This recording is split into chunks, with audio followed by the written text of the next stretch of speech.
कि बाबा साहब अम्बेडकर और महात्मा गांधी के बीच हुए पूना पैक्ट के अनुसार अनुसूचित जाति जनजाति समाज के लोगों के लिए सरकार की नौकरियों में 22.5% के आरक्षण की व्यवस्था की गई। इसी कारण पूरे भारतवर्ष में अनुसूचित जाति जनजाति समाज के करीब 40 लाख लोग सरकार की नौकरी पाने में सफल हुए थे तथा गरीबी की रेखा से ऊपर आने में कामयाब हुए। आज जब सरकारी क्षेत्र ही खत्म होता जा रहा है, इस क्षेत्र में कोई आरक्षण की व्यवस्था नहीं है, ऐसी स्थिति में अनुसूचित जाति जनजाति समाज के उच्च शिक्षा प्राप्त नौजवान बच्चे भी सड़कों पर घूमने के लिए मजबूर है, क्योंकि सरकारी क्षेत्र में नौकरी नहीं है और निजी क्षेत्र में उनका कोई लेना देना नहीं है। धन के अभाव में कोई व्यापार कर सकते नहीं है। इसी कारण आने वाले समय में अनुसूचित जाति जनजाति समाज का भविष्य अंधकार में दिखाई दे रहा है। उच्चतम न्यायालय देश के गरीब अनुसूचित जाति जनजाति समाज के विरोध में आए दिन आदेश देकर इस समाज की चिंता को और बढ़ा रहा है। हम आशा करते हैं कि आप माननीय प्रधानमंत्री जी के साथ बात करके समाज के इस मांग पत्र पर रचनात्मक कार्रवाई सुनिश्चित कराकर भारत के अनुसूचित जाति जनजाति समाज का भविष्य संरक्षित करने का कष्ट करेंगे। आपसे यह भी अनुरोध है कि महासंघ के प्रतिनिधिमंडल की एक बैठक माननीय प्रधानमंत्री जी के साथ अपनी अगुवाई में सुनिश्चित कराकर समाज की समस्याओं के संबंध में ज्ञापन माननीय प्रधानमंत्री जी को दिलाकर उनका समाधान कराने की दिशा में अपना सहयोग प्रदान करेंगे।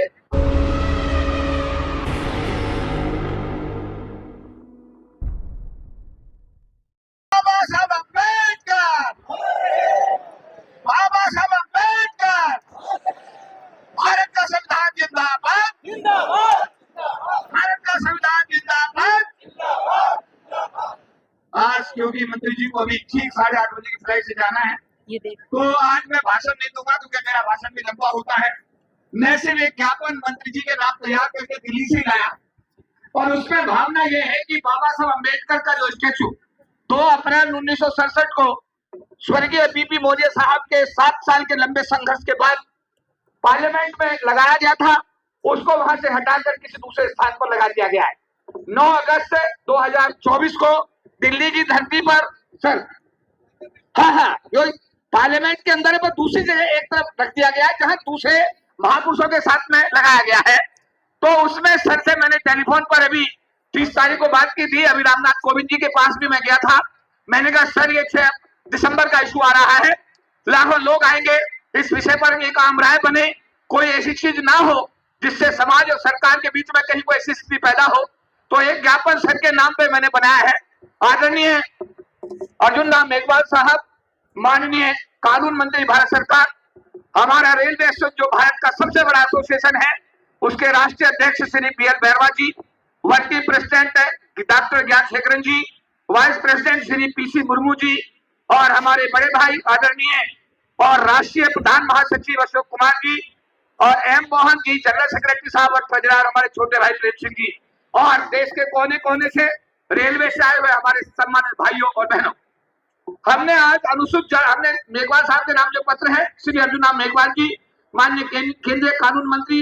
एवं कानून एवं न्याय मंत्री स्वतंत्र प्रभार संसदीय कार्य राज्य मंत्री भारत सरकार, आदरणीय महोदय, अनुसूचित जाति जनजाति समाज एवं सरकार के बीच समन्वय और विश्वास का दायरा बढ़ाकर सामाजिक समरसता स्थापित करके संवैधानिक प्रावधानों को लागू करा के इस समाज के हितों को संरक्षित करने के संबंध में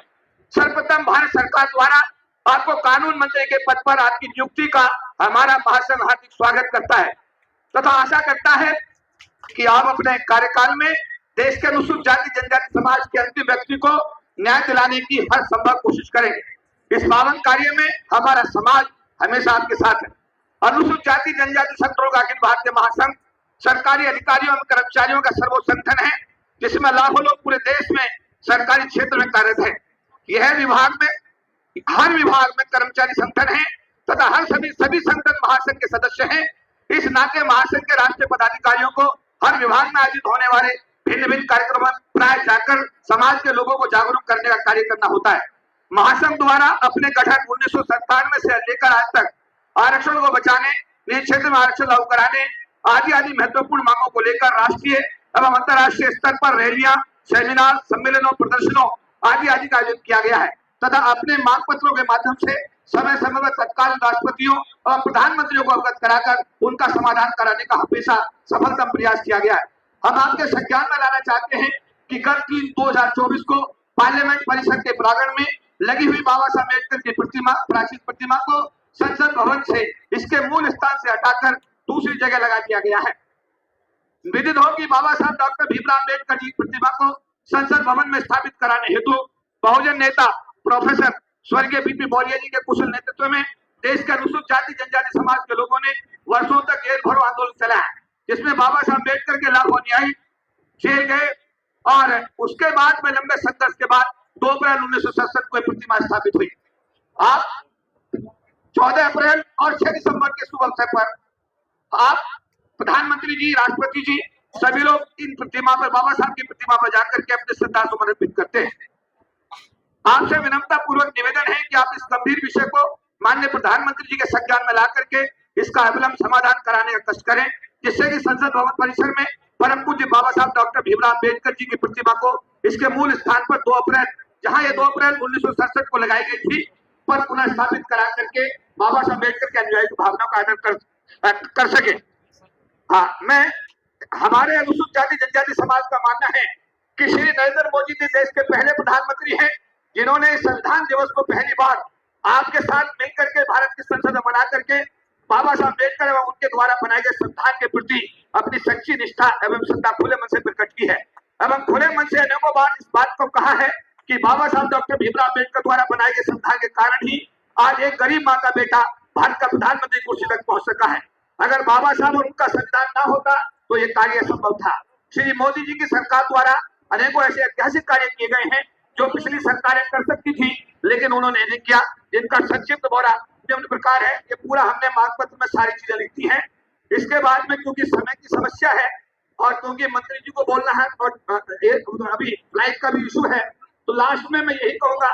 कि बाबा साहब अम्बेडकर और महात्मा गांधी के बीच हुए पूना पैक्ट के अनुसार अनुसूचित जाति जनजाति समाज के लोगों के लिए सरकार की नौकरियों में 22.5% के आरक्षण की व्यवस्था की गई। इसी कारण पूरे भारतवर्ष में अनुसूचित जाति जनजाति समाज के करीब 40 लाख लोग सरकार की नौकरी पाने में सफल हुए थे तथा गरीबी की रेखा से ऊपर आने में कामयाब हुए। आज जब सरकारी क्षेत्र ही खत्म होता जा रहा है, इस क्षेत्र में कोई आरक्षण की व्यवस्था नहीं है, ऐसी स्थिति में अनुसूचित जाति जनजाति समाज के उच्च शिक्षा प्राप्त नौजवान बच्चे भी सड़कों पर घूमने के लिए मजबूर है, क्योंकि सरकारी क्षेत्र में नौकरी नहीं है और निजी क्षेत्र में उनका कोई लेना देना नहीं है। धन के अभाव में कोई व्यापार कर सकते नहीं है।